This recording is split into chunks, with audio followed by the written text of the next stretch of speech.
തൃശൂർ ചെറുതുരുത്തി പൈങ്കുളത്ത് നാലംഗ കുടുംബം ഒഴുക്കിൽപ്പെട്ടു. ഭാരതപ്പുഴയിൽ കുളിക്കാനിറങ്ങിയവരാണ് അപകടത്തിൽപ്പെട്ടത്. ഫയർഫോഴ്സും പോലീസും തിരച്ചിൽ ആരംഭിച്ചു. സൂരജ് നൽകും വിശദാംശങ്ങൾ. സൂരജ്, ഈ അപകടത്തിൽപ്പെട്ടവർ ആ പ്രദേശവാസികൾ തന്നെയാണോ, അതല്ല പുഴയെപ്പറ്റി ധാരണയില്ലാത്ത ആളുകളാണോ? എന്താണ് സംഭവിച്ചത്? ഗൂഗിൾ, ഈ ചെറുതുരുത്തി സ്വദേശികളാണ് നിലവിൽ അപകടത്തിൽപ്പെട്ടതെന്നുള്ളതാണ് നമുക്ക് പ്രാഥമികമായി ലഭിക്കുന്ന വിവരം. പക്ഷേ ഈ പുഴയെപ്പറ്റി വലിയ ധാരണയുള്ളവരല്ല ഈ അപകടത്തിൽ പെട്ടിരിക്കുന്നതെന്ന് തന്നെയാണ് നമുക്ക് ലഭിക്കുന്ന വിവരം.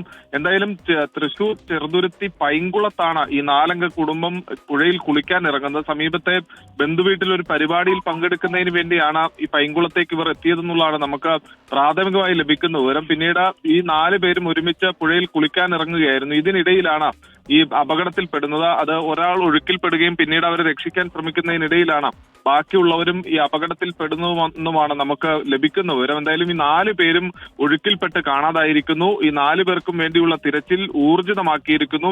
ചെറുതുരുത്തിയിൽ നിന്ന് ഫയർഫോഴ്സിന്റെ സ്കൂബ ടീം അടക്കം എത്തി ഇപ്പോൾ അല്പനേരമായി തിരച്ചിൽ നടത്തുന്നു. പക്ഷേ ഇതുവരെയും ആരെയും കണ്ടെത്താനായിട്ടില്ല. ചെറുതുരുത്തി പോലീസ് ക്യാമ്പ് ചെയ്യുന്നു. ഒപ്പം നാട്ടുകാരുടെയും ഒക്കെ നേതൃത്വത്തിൽ, അതായത് ഭാരതപ്പുഴയെക്കുറിച്ച് നന്നായി അറിയാവുന്ന നാട്ടുകാരുടെയും എല്ലാം നേതൃത്വത്തിലാണ് നിലവിൽ തിരച്ചിൽ പുരോഗമിക്കുന്നത്. പക്ഷേ 4 പേരെയും ഇതുവരെയും കണ്ടെത്താനായിട്ടില്ല എന്നുള്ളതാണ് ഏറെ സങ്കടപ്പെടുന്നത്. നാട്ടുകാർ തന്നെയാണ്. ഭാരതപ്പുഴയിലാണ് ചെറുതുരുത്തി പൈങ്കുളത്ത് നാലംഗ കുടുംബത്തെ ഒഴുക്കിൽപ്പെട്ട് കാണാതായിരിക്കുന്നത്. സൂരജ് സജിയാണ് വിശദാംശങ്ങൾ നൽകിയത്.